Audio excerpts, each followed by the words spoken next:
इस रिपोर्ट में बात करेंगे कैसे भारतीय मूल के व्यक्ति के बारे में जो कि करोड़ों की ड्रग तस्करी का बड़ा नेटवर्क चला रहा था और अब वो 18 साल की जेल की सजा काट रहा है।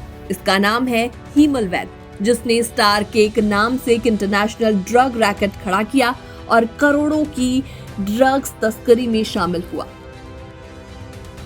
भारतीय मूल का ये शख्स लंदन के चेम इलाके का रहने वाला है और इस शख्स ने अपने पूरे नेटवर्क को चलाने के लिए एनक्रोचैट नाम की एक एनक्रिप्टेड चैट सर्विस का इस्तेमाल किया।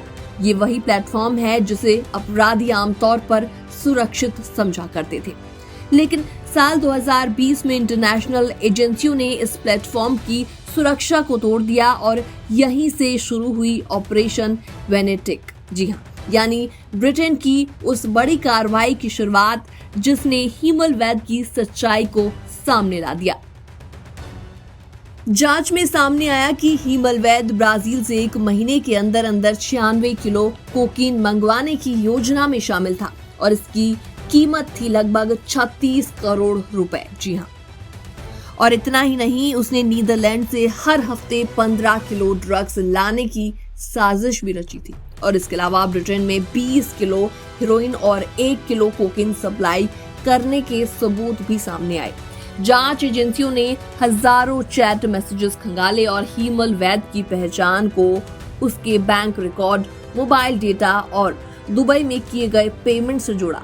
एक मैसेज में जब स्टार केक ने बताया कि वो नदी किनारे वॉक पर जा रहा है तो मोबाइल डेटा ने भी वही लोकेशन दिखाई, जिससे ये पक्का हो गया कि स्टार केक और हीमल वैद एक ही व्यक्ति है।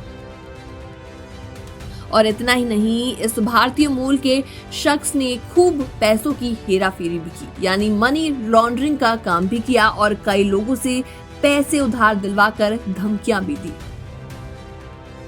यूके की नेशनल क्राइम एजेंसी के लीड इन्वेस्टिगेटर ल्यूक सेल्डन ने कहा कि स्टार केक ड्रग की दुनिया का एक बहुत बड़ा नाम बन चुका था, लेकिन हमारी टीम ने उसकी हर चाल को पकड़ लिया। हीमल वैद को 12 ड्रग और मनी लॉन्ड्रिंग के मामले में और एक ब्लैकमेलिंग के केस में दोषी पाया गया और अब उसे 18 साल की जेल की सजा सुनाई गई है। ये मामला एक बार फिर से ये दिखाता है कि चाहे अपराधी कितना भी चालाक क्यों ना हो, कानून की पकड़ से बच पाना काफी ज्यादा मुश्किल है। वैली कोई पहला मामला नहीं है जब किसी भारतीय मूल के शख्स को विदेशों में इस तरीके की गतिविधियों में संलिप्त पाया गया हो, बल्कि ऐसे तमाम केसेस अक्सर देखे जाते हैं जिसमें भारतीय मूल के शख्स विदेश में जाकर इस तरीके की एक्टिविटीज करते पाए जाते हैं और बाद में जाकर उनको जेल की सजा काटनी पड़ती है। फिलहाल ये रिपोर्ट देखने के बाद आपका क्या रिएक्शन है, आपके क्या विचार हैं? आप भी हमें कमेंट सेक्शन के माध्यम से अपनी राय देना ना भूलें। बाकी वर्ल्ड से जुड़ी छोटी और बड़ी खबरें देखने के लिए आप भी बने रहिए एनबीटी इंटरनेशनल के साथ।